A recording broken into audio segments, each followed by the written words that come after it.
Caitlin Clark has landed herself a new, very high-profile position, and I've been wondering when this was going to happen. I knew at some point, somewhere, with some miscellaneous media outlet, Caitlin Clark would get a gig, and now we know where that gig's going to be, when that gig's going to be, and who that gig's going to be for. Caitlin Clark just got a job that nobody expected. Not with ESPN or Turner, but with NBC Sports on their main basketball show. The timing of this announcement tells you everything about who has the real power in women's basketball right now. While the WNBA Players Union is threatening to skip the 2026 season because of contract talks, the league's biggest star just signed a deal that keeps her going straight into the offseason without any break in her brand success. You know, I don't know how much. There's no CBA right now. And this, of course, would run through, let's see, at least May, in theory. I don't know. We don't have any dates that stretch that far yet. I still think they're going to get the CBA done, folks. February 1st is when Caitlin Clark starts her job as an NBC analyst right before the Lakers and Knicks game at Madison Square Garden. Then she's back March 9th for Thunder versus Knicks. These are two of the biggest NBA games you can get. And they're putting a WNBA player who's never analyzed TV games before on the desk with Hall of Famers. That's not a test run. That's a statement about how popular she is. That is, if there is a new CBA agreed upon before then. Again, I've told you guys, I've got the over-under on February 15th. I just have a feeling. That's just my gut feeling that when push comes to shove, again, I believe a lot of players. Here's what makes this really interesting. The WNBA's contract expires in October 2025. Players are already talking about sitting out if they don't get what they want. But Caitlin Clark just got income that will last through May 2026. Whether the WNBA season happens or not, she's got USA basketball in March for World Cup qualifiers. She's got this NBC job running through spring, and she's building power that has nothing to do with what the Players Union decides. We're crossing the line. We want to sign the deal. But that long wait doesn't mean Caitlin Clark has been away from the game. In fact, she notably suited up for USA basketball training camp in December, has expressed her dedication for participating in all-team USA events with FIBA World Cup looming in September and qualifiers taking place in March. So she has and will get the needed reps before finally taking the floor again with the Fever. In the meantime, she will be keeping busy in another role. NBC didn't just hire her to talk about basketball. They hired her because she gets people's attention. Sunday Night Football is their best show, and Football Night in America is the pregame show that goes with it. Now they're starting Basketball Night in America with the same format. Caitlin Clark is joining Maria Taylor, Carmelo Anthony, Vince Carter, Tracy McGrady, and Reggie Miller on the panel. That's not just filling a spot, that's putting her name next to legends because they believe she belongs there. Wow. So this would be akin to, they have Sunday Night Football, and it starts with a pregame show called Football Night in America. I didn't know they were creating Basketball Night in America, but here we are. Think about what NBC is really getting here. They just got NBA broadcasting rights starting with the 2025-26 season. They're also broadcasting WNBA games. And the one player who can connect both audiences, who can bring casual fans into women's basketball and women's basketball fans into NBA coverage, just became their employee. This isn't just about her basketball knowledge, though that's obviously great. This is about her ability to make people care. Despite his limited role, simply having Jordan as part of the coverage created buzz. NBC is surely hoping Caitlin Clark's involvement will do the same. Of course, Caitlin Clark is expected to offer unique insights in assuming the analyst role for the first time, and her basketball IQ cannot be questioned. So the transition will be a seamless one for the Indiana Fever's star point guard. NBC will also have WNBA coverage for the upcoming 2026 season, So Caitlin Clark will surely appear in more than just... Sam Flood, NBC's executive producer, called her one of the most exciting players and amazing scorers in basketball, not in women's basketball, but in basketball, period. And that wording matters because it shows how NBC plans to present her. She's not being shown as something different or just a diversity hire. She's being shown as someone who understands the game at the highest level and can explain it to viewers. But here's where it gets tricky. Caitlin Clark's injury ended her 2025 season in July. The 2026 WNBA season is supposed to start in May. That's a 10-month gap, if there even is a 2026 season. During that gap, she's staying visible, staying relevant, and getting paid through endorsements, USA Basketball, and now this NBC deal. Meanwhile, other WNBA players are watching their off-season money opportunities stay limited. Let's go over here. This is the official from NBC Sports, the press release. And it basically does say the same thing. However, Caitlin Clark is going to join the studio team of Maria Taylor.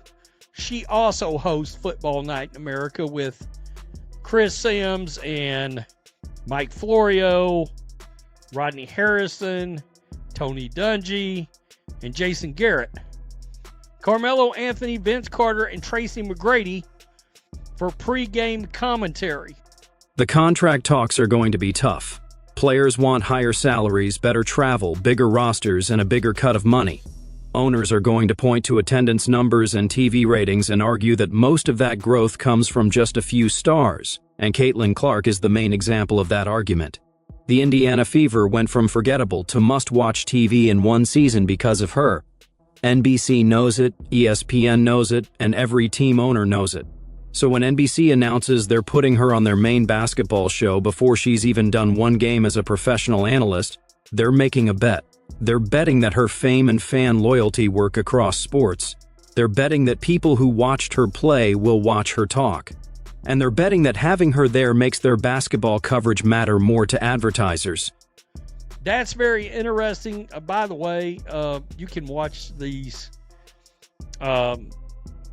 online at Peacock, on the Peacock app, which is NBC's official app out there, and I've got it because, well, there's some decent stuff on Peacock. There's movies, there's a couple of old series I watch on there, and WWE Saturday Night Main Event is on there. Now let's talk about what this means for her during contract talks.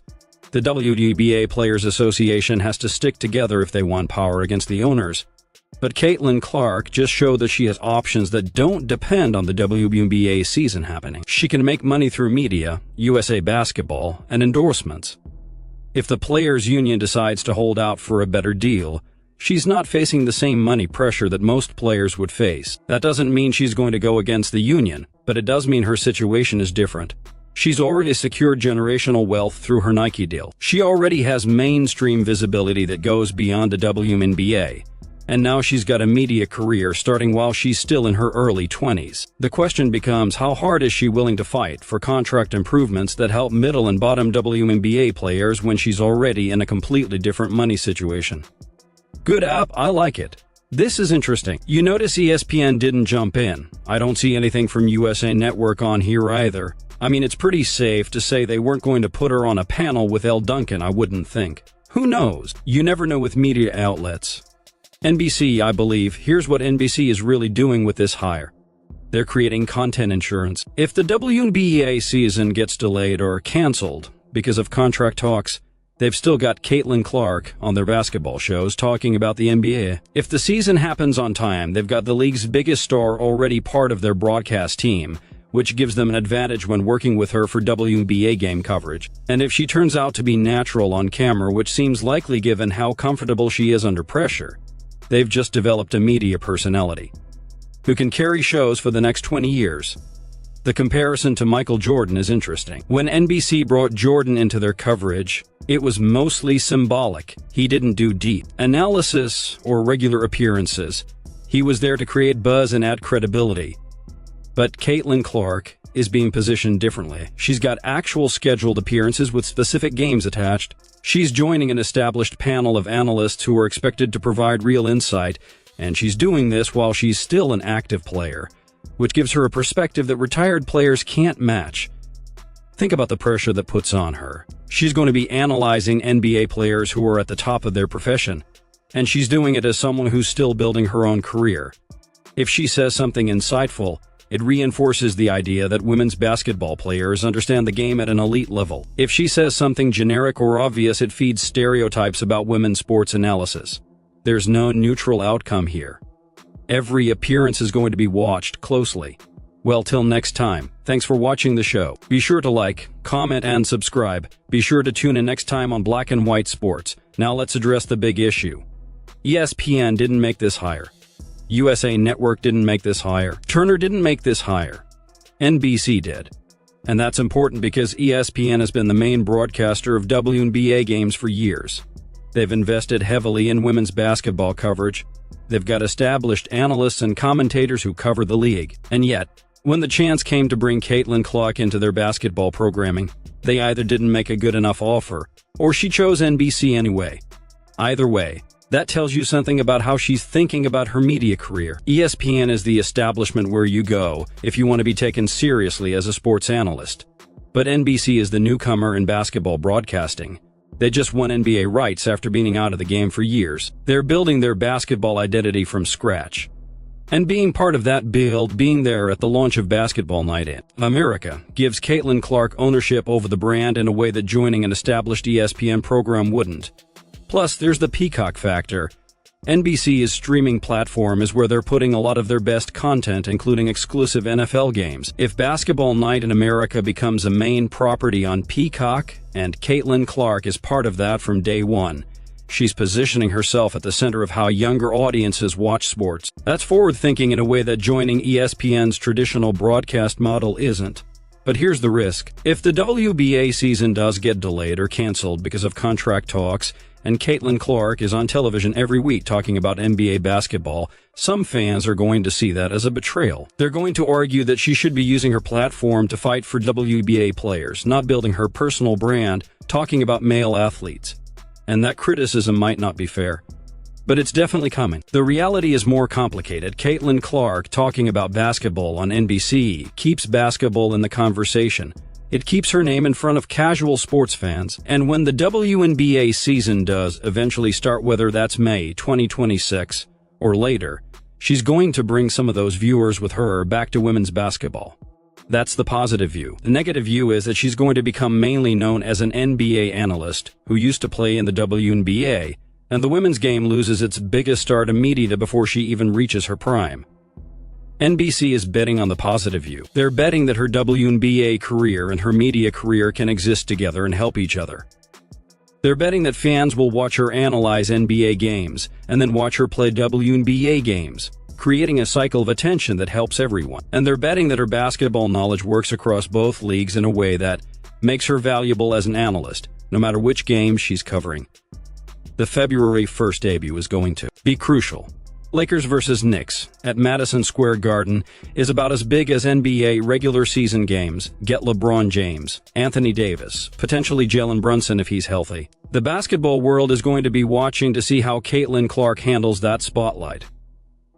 If she delivers insights that make people think differently about what they're watching, this becomes a huge win for everyone involved. But if she's nervous or generic or clearly out of her depth, sitting next to Carmelo, Vince Carter, and Tracy McGrady, it's going to feed a story that she's not ready for this level of media exposure. And that story would be unfair because nobody is truly ready for their first time on national TV analyzing a sport they don't play professionally. But fair or not, that's the standard she's going to be held to.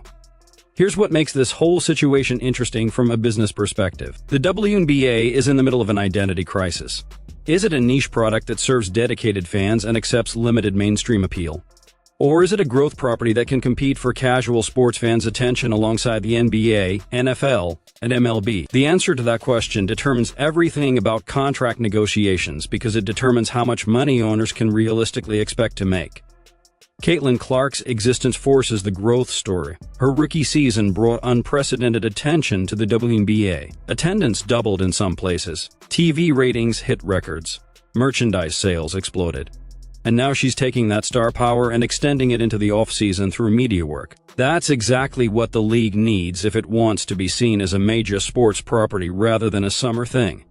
But it also creates tension because that level of star power makes other players feel undervalued. If Caitlin Clark is the reason NBC is investing in WNBA coverage, if she's the reason attendance and ratings are up, then shouldn't she be paid differently than players who don't get that attention? And if you say yes to that question, you're undermining the collective bargaining structure that protects players who aren't superstars.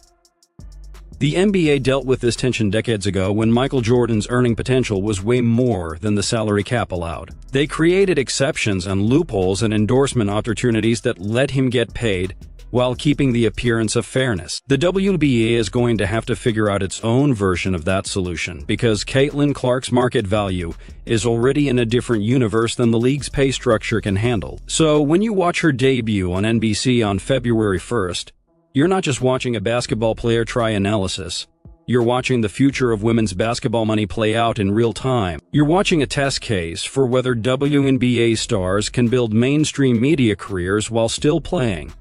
And you're watching NBC make a bet that the Caitlin Clark phenomenon is sustainable, expandable, and valuable enough to build programming around. The question is whether she can deliver, whether she can sit at that desk with NBA legends and provide insights that justify her being there, whether she can handle the pressure of representing women's basketball every time she speaks, whether she can balance being an active WNBA player with being an NBA analyst without pushing away fans of either league. My guess?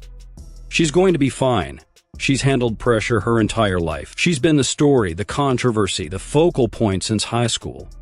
She's dealt with defenders trying to hurt her, fans criticizing every decision, media watching every word. Sitting at a desk talking about basketball is easy, compared to what she's already survived.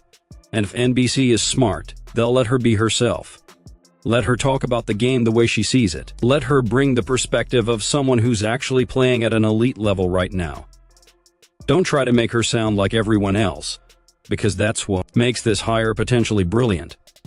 Caitlin Clark doesn't think about basketball the way Carmelo Anthony thinks about basketball. She doesn't see the game the way Vince Carter sees it. She's got a different perspective shaped by playing in a different league with different rules and different expectations. If NBC lets that perspective come through, if they let her challenge conventional thinking and offer insights that only someone in her position could offer, this becomes must-watch television. But if they try to make her play it safe and stick to obvious observations, then this becomes a waste of everyone's time. The value of having Caitlin Clark on your basketball show isn't that she can repeat what everyone else is saying. It's that she can say things nobody else can say, because she's living a basketball experience that nobody else is living. So that's what we're watching for on February 1st, not whether she's polished or whether she sounds like a professional broadcaster, but whether she's willing to bring her real perspective to the conversation, even when that perspective challenges how people think about basketball. Because if she can do that, this NBC deal becomes the first chapter in a media career that could last decades. And if she can't, it becomes a warning story about why active players should probably just focus on playing. Either way, it's going to be fascinating to watch. The biggest star in women's basketball analyzing men's basketball on a brand new platform during contract talks that could determine the future of her league. There's no playbook for this, nobody's done it before at this level, and that's exactly why it matters. So tune in February 1st, watch how she handles it, and then tell me whether you think this was a smart move or a distraction she didn't need, because I genuinely don't know yet.